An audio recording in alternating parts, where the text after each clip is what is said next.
This SoonerScoop.com video is streaming in crystal clear 4K resolution on YouTube thanks to Enjoy Vision in Oklahoma City. From the big plays to life's everyday moments, see it all in sharp focus with LASIK at Enjoy Vision. Enjoy Vision. This is where Sooner Scoop LASIK. Hello and welcome back. Eddie Radosevich, Josh McCuistion, a two-man show. You got rid of me when I went to Mexico. It's George's turn to hit the... I was going to say recruiting trail, but I don't think he's going to be recruiting anything down in Destin for a wedding. Welcome back. Oklahoma did finally break the drought. They got a commitment on Tuesday night. Nico Jandro out of Arizona. The brother combo. We've talked about him on the program before, but it is the three-star safety, Nico, that makes the call on Tuesday night, commits to Braden Hall. And Josh, if nothing else, it's good to get one on the board again in 2026 for Oklahoma. But maybe this is the tip of the iceberg when we're talking about specifically Nico Jandro, the safety, just in terms of, and we talked a little bit about it as well on the Unofficial 40. You can hear that on the SoonerScoop.com YouTube channel. But Nico, maybe a little bit more of a cheetah position that as you see it. You wrote the article on Tuesday. You can read it on SoonerScoop.com, just kind of talking about what Oklahoma's getting with the commitment of Nico Jandro. Yeah, Eddie, we may not have realized it or thought about it, but, we've been talking about OU needing momentum for a while. And this feels like maybe, and we'll talk about kind of why in a second. There's some tentacles to it. This feels like the moment maybe this thing starts to move a little bit. And with Nico, what I like so much about him is this is a guy that in some defenses, like, I don't think there's any question. Like, I don't know how you could watch his tape and not like what you see. But at the same time, beyond that, with Oklahoma's defense, he makes all the sense in the world. He is a very natural fit into that cheetah role. I see some, and I say this and people are like, well, he's not playing cheetah. There's some Michael Boganowski in there. That same physicality, the same violence, a bigger safety type of player. And he really is. He's kind of a tweener. But this isn't a guy like Dasan McCullough. Like some of the guys we've seen them kind of try to plug at cheetah that don't really fit it. You can see on his tape, he'll drop in man coverage. He'll do some different stuff. He's not just a guy that has to play in the box or he's lost. So I like what he brings. And again, I know people will kind of look at his rankings and on three and kind of say, what does this really mean? I think this is a guy Oklahoma really targeted and said, yeah, you can be a fit for us. You can really work out. Now, there's obviously an added bonus of, one commitment may get you two. But at the same time, I still think it's a good win for Brandon Hall in Oklahoma. I was going to say, this seems like another situation where we're probably more informed on it in the Oklahoma bubble, but another good win for Brandon Hall, who has really kind of made his way on the recruiting trail here over the last couple cycles. He really is. And I get like why nationally, guys like Bill Bedenbaugh or Todd Bates may draw a little more attention because they're in on some of those, Michael Fasusi for Bill Bedenbaugh, some of the big-time guys we've seen Todd Bates and Miguel Chavis land. But I think consistently Brandon Hall does as good a job with evaluation and development as anybody on Oklahoma's staff. So this is a guy that suits them. He really fits kind of the whole idea, the mentality. You hear the kid talk. He sounds like an OU guy. Again, I continue to be impressed year over year how Brandon Hall, like we talked about this on some of our other shows, just how good he is at being able to recruit guys from all regions, all different types of players, all different types of personalities. He's just a very, very complete recruiter.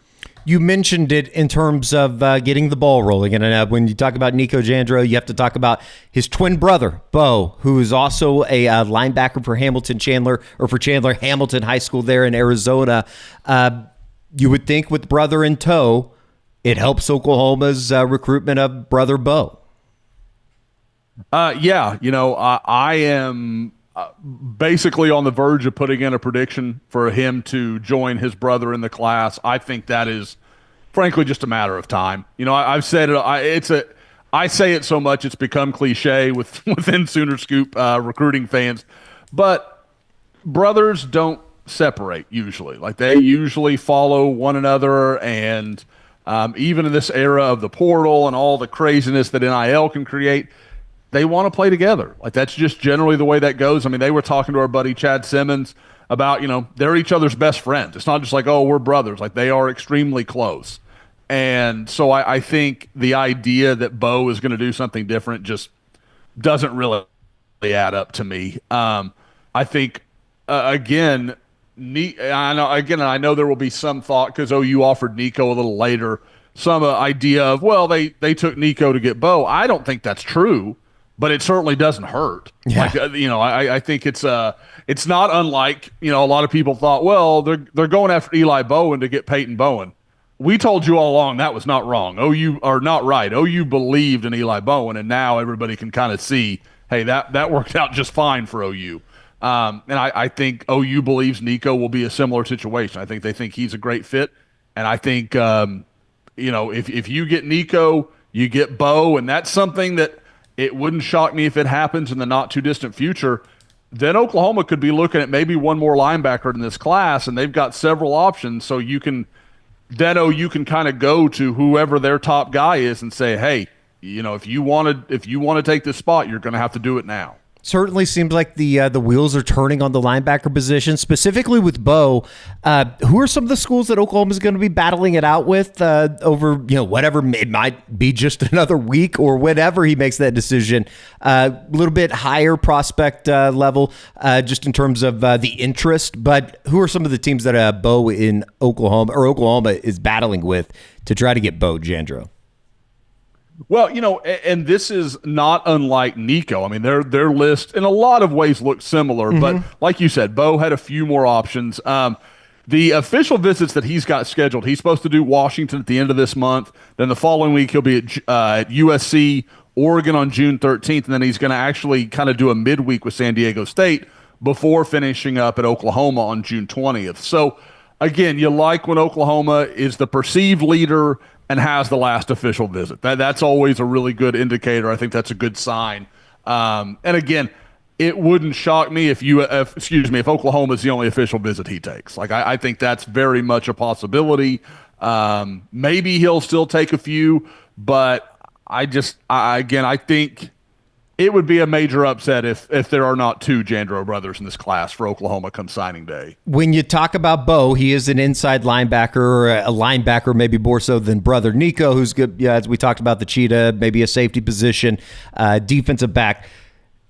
What in terms of overall, it seems like we've talked about Nate Dreiling here over the last couple of weeks with the linebacker position specifically. It seems like we're on the verge of maybe possibly being done with the linebacker position by the end of, middle of June, end of June? Eddie, if this isn't like the chaos of recruiting, because we're like, yeah, there's a lot of names and there's a lot of stuff that could go. And now with Nico, you're like, okay, the chips are starting to fall in place. Sure. It all kind of makes sense.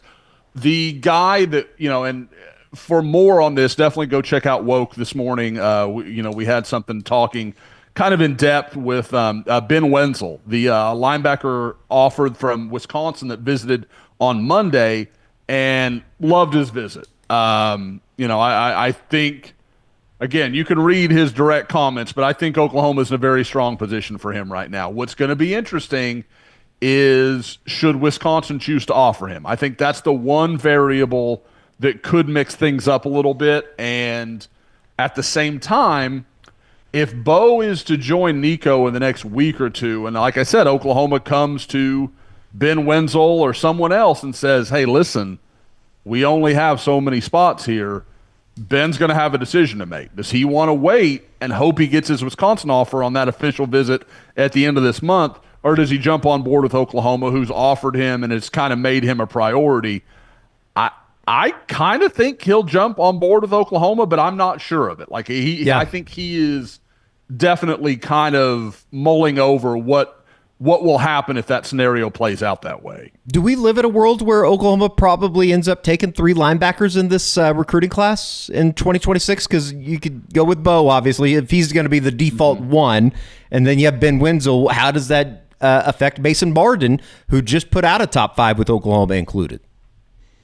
I think Oklahoma has kind of moved from Mason Martin. I don't think they're really that involved right now. We talked about it on last week's show, Eddie, that he was wanting to make a decision sometime basically I think his window was starting tomorrow into next week, so like the 15th to the 23rd. But he and I had talked earlier this month, and he said, "Well, I do want to go visit Oklahoma before I make a choice." Since then, I don't think he's really had a lot of contact with Oklahoma to finalize that plan. And I think he's, smart kid. He gets the picture. So there's a lot of buzz with Arizona State with him right now. So I think that's kind of the team to watch. But again, I know anytime OU loses or, it's not going to get a guy right now, it turns into, well, OU lost him. I think this was kind of an OU decision. Eddie, I get the impression they like the Ben Wenzel kid a lot. Like that's kind of my read on the situation. Every once in a while, it feels like Wisconsin is kind of, you talk about their offensive line or you talk about a running back group. If he can play linebacker at Wisconsin or is being recruited by him, that usually checks off the box there for Ben Wenzel. But will be interesting to kind of follow that. Obviously, that is a bunch of positive, and we're going to have to talk about a little bit of negative, and that goes to the Sunday commitment of our boy, Toa Katoa, out of Euless Trinity. He ends up committing to SMU. It was something that, not necessarily by surprise, Josh, because I know that that's something that we had talked about with Katoa here over the last couple of weeks with some family connections back into the Mustang program. Yeah, with the hiring of his uncle Jake Lange, a guy that he's known since his birth. I mean, this isn't like a hanger-on friend. Like, this is legitimately someone who is important to their family and has been an advisor to Toa pretty much since before his recruiting even began. And I said it a couple weeks ago when I saw him at Under Armour in Houston, and I asked him, what's that going to mean to your recruitment that Jake's now at SMU? And it was just too defensive. Like, it was like, oh no, that's not going to be anything. Like that he doesn't mean anything. I've got a great relationship with SMU, and I'm like, I mean, this guy's a family member, literally. Like, of course it's going to mean something. That's okay. We all get that. So that was kind of the red flag where I was like, oh yeah, OU's not winning this race. Like, this is all done. So, yeah, so again, I don't think it was a huge surprise. It's a tough break for Oklahoma because I think at one point they were probably the clear leader in his recruitment. I think Bill Bedenbaugh did an outstanding job, but it's one of those situations where, like, who do you blame on that? Like, SMU hired his uncle, which is a smart move by them, but I'm not going to fault anything OU did because, that's just the way the cookie crumbles sometimes. So then you just kind of have to pick up and start looking toward, who could be the guys that fill in some of those spots that maybe we thought at one point Toa would be. Who would be some of those names that maybe Oklahoma turns to in the 2026 class? I want you to answer to that, and I do have a follow-up, a little sidebar on SMU.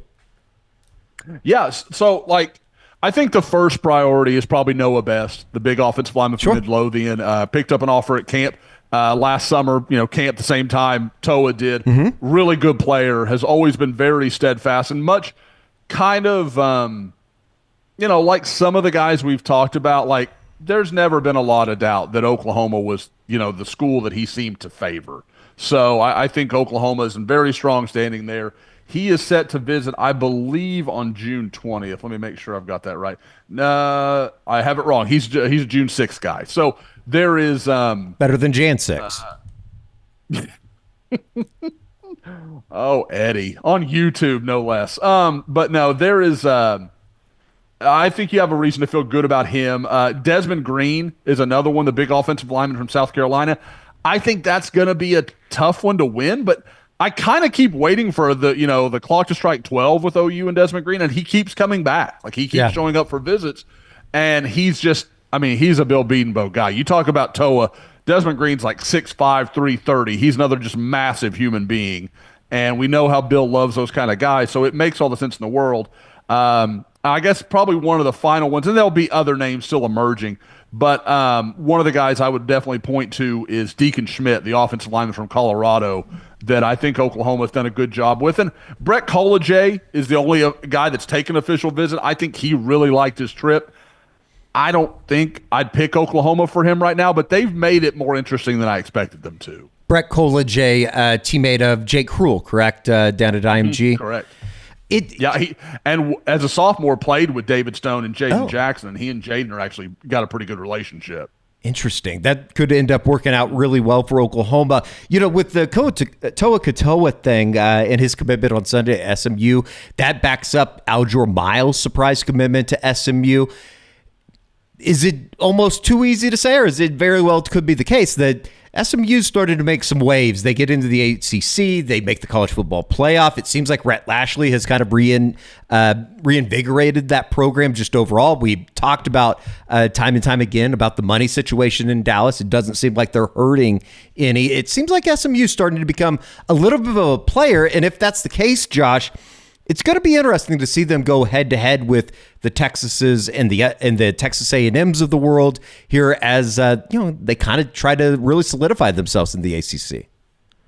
Well, for years and years, like as SMU was kind of getting off their feet, in the 2000s, after all the penalties of the Pony Express era, people would ask, why doesn't the Big 12 bring in SMU? This is why. Yeah, because Texas never wanted him to get in. Why give them a leg?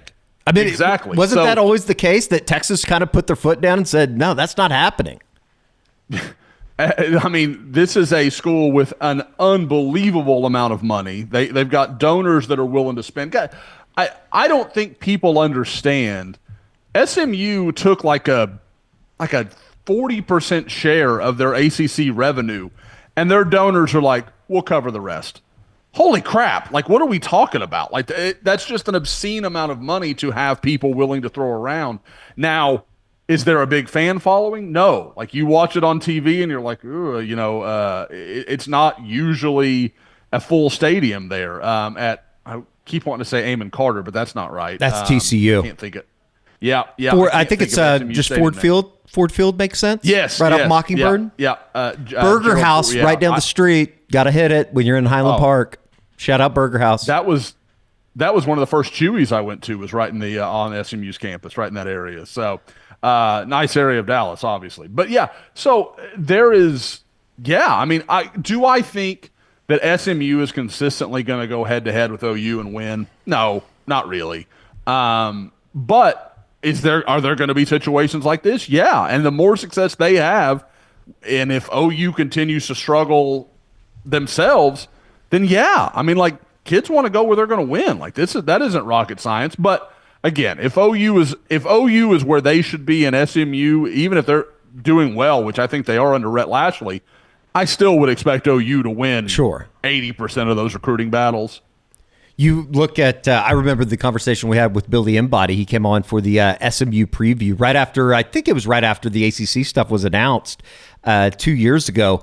And or was that might have been last year. Either way, I just remember him talking about the money situation with some of the boosters. And basically, they need 5-10 mil. They have some outlets to do that. Back to the Oklahoma stuff. Sorry about the sidebar there. Talking about Brian Harris, I know an RPM was put in by our good friend Steve Wiltfong with On3. Seems like another pretty interesting recruiting situation for Todd Bates on the Oklahoma defensive line with Brian Harris out of Mandarin, Florida. Yeah, I mean, Eddie, if OU can close that deal, and you look at the pursuit of Jake Krull as well, like, Oklahoma's defensive class starts to look pretty good, pretty athletic. I mean, if your first two defensive linemen are Brian Harris and Jake Krull, considering what OU is kind of fighting right now in recruiting, that's a really impressive start to your class. I mean, Brian Harris is a legit NFL body type. Like, that's what you're looking for. 6'4", moves well, is a guy that plays a lot of defensive end on his tape, but he can easily slide in and be a defensive tackle. I think that's where he ends up. But there's plenty to buy into there. Like, that's a guy that you absolutely want to get. That's the guy. I mean, those are the guys, Eddie, you've been down to camps down there in Florida where you just show up at a camp and you're like, well, who's this 6'5", 280-pound beast? And he's got a few offers, and then by the end of spring, he's blown up. And that's kind of what has happened with Brian Harris. But I think Oklahoma's in really good shape there. He loves Todd Bates. He loved the trip he took out to Norman. For those that don't remember, it's a guy that OU offered, and I want to say within like 2 weeks, he and his dad drove up from Florida to go see OU. So, I mean, and then, drove back that weekend. So they put a lot into making that trip, and I think that's because he's very interested in Oklahoma. And again, there's a fight in front of OU for him. But if they could win that and get a few of these other guys, really you start to build some of that momentum that we've been talking for a month or two now that they desperately need. From Florida, we'll stay out on the, I guess, somewhat of the East Coast, go up to Pennsylvania. Chad Simmons, our buddy with On 3, had wrote a story with Tavian Branch, the Oklahoma offensive line, defensive line. It sounds like he has a little bit of an option with Oklahoma, Penn State, and Rutgers, kind of the three that are sticking out for Mr. Branch's services. Yeah, this is, and I don't think it's a shock to anybody to say I think this probably comes down to Oklahoma and Penn State. Those are two schools that don't lose to Rutgers very often in recruiting. Rutgers got a little bit of cash on the NIL side, sure. I think. You never rule anything out Sure. in this era. Things can get crazy. But I just kind of think his familiarity with Todd Bates, they've done a good job there as well. I hate to kind of keep saying the same thing, but he really loves Todd Bates. He loves kind of the family feel that Oklahoma has. Very exciting, very excited kind of about what he saw. He talks a lot about the culture. I know he talked to Chad about it. He's mentioned it to me before, kind of liking the camaraderie that he sees from the players and that kind of stuff. So this could be one of those deals, kind of like last year, where everybody had Trent Wilson pegged to Penn State, and then Oklahoma just came in and stole him. It wouldn't shock me if Tavian Branch is the same way. Now, obviously, kind of like we keep talking about, Oklahoma's fighting that uphill battle, especially against Penn State, who is, one of the true kind of national title favorites heading into this year. So Oklahoma's going to have to fight some narrative and that kind of stuff. But again, I think with the way Oklahoma recruits and the way they build it about relationships and connecting with the player and his family and the coaches and anybody they need to, Oklahoma does a great job building bonds. That's one of the things that can overcome that stuff sometimes. So I would probably lean to Penn State, but I do think it's pretty close. Should be interesting to see. We keep talking about Todd Bates, but it's obviously a good problem if they continue to be putting themselves in position with really good interior defensive linemen, as well as Miguel Chavis on the outside. He just visited Jake Krull not too long ago. I think it was last night, even Tuesday night. Yeah. So very good movement there. You're going to be on the move here over the next couple weeks. Obviously, spring ball starting up across the state of Texas, as well as in the state of Oklahoma. Headed up to Celina, Texas on Thursday to see Bowe Bentley, Oklahoma 2026 quarterback. Target offer, major player that they want to be in this class, whatever you want to put the tab at. But I'm sure there's some excitement for you to go see Bowe Bentley.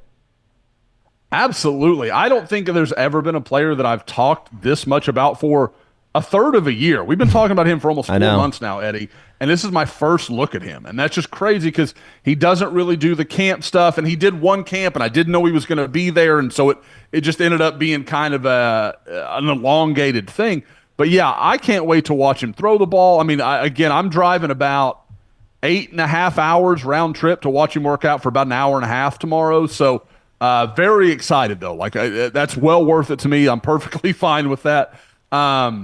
He is a guy that, like I said, I think in a game, I know he'll be dominant in a game. I've seen enough tape, but to watch him in a practice, how consistent is he? What's his release look like? I want to watch the little stuff, his footwork, just stuff like that, where you get a better feel for how ready would he be, to come in and compete next year? Sure. If Oklahoma had a quarterback opening and he picks OU, could he really come in there and compete with Michael Hawkins next year? Is that a thing that could happen? So we'll have to see, but I am super enthused. We'll have video. If Bo doesn't talk a lot, so I don't know if he's going to do an interview, but we're going to talk to his coaches. We will stick a mic in somebody's face and have a conversation and just kind of learn what we can, about his situation and about him. The good news is when you're talking about a program like Celina, that is one of the powerhouses here, and I guess you could call it, would that be considered Syntex? I don't want to piss off the Texas high school football Twitter mob, but would that be Central Texas, or is that more DFW? I guess it's probably more DFW, isn't it? Oh, that's definitely DFW. Okay. That you're almost into Red River area there. Okay. But yeah, you did well, Eddie. You got to know what you know, and definitely not a syntax guy. Damn it. I thought I was going to throw some Texas high school football lingo out there, but I was obviously wrong. Very excited for that. Here over the next couple of weeks, we'll be up in the state of Oklahoma, checking out Cooper Hackett and friends in that 2027 group that we've talked about kind of ad nauseum here over the last couple of weeks as things start to build up with that. So that is your recruiting report. Obviously, good news for Oklahoma to kind of get off the snide here with the commitment of Nico Jandro. Kind of a fun name to say, and I know that I'm probably pronouncing the last name incorrectly, and I will pay for those sins at some point, and maybe even check out Confession with Pope Leo at some point. So, for Josh McCuistion, I'm Eddie Radosevich. We'll see you back here on the SoonerScoop.com YouTube channel.